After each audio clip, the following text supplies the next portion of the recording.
You can't handle the truth. A Few Good Men, 1992.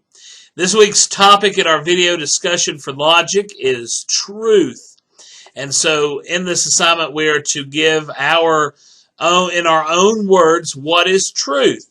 And for me, and hopefully for you as well, we are at Truett McConnell, and at Truett McConnell, we want to foster a Christian worldview. And so to put that into the light of eternity and the light of what truth is, I think we have to go to the Scripture.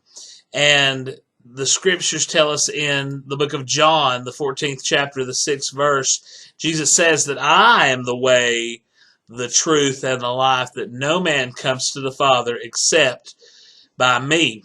And so in the process of thinking about what truth is, in my own words, to tell you what truth is, it's not what I think is my opinion. We live in a culture, in a society, in a world where a popular opinion has become kind of synonymous. Well, if a lot of people believe this, it's truth. And no matter how false something is, the more people that believe it, it doesn't make it any more true. Truth is, in a nutshell, what God says is true. What He says is good, what He says is right.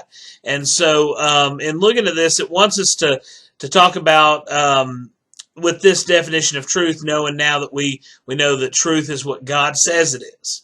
And so in His Word, the Scriptures, truth all throughout the book.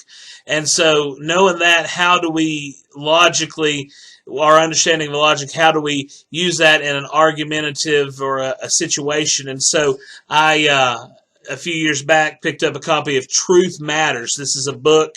Andreas Katzenberger, Darrell Brock, and Josh Chatraw wrote this book, and it's an apologetics book. I've taken my youth group through it, and it's really an awesome study in, the fact that truth does matter in a world that, is so gray instead of, black and white. But knowing truth and how we can use this in an argumentative way.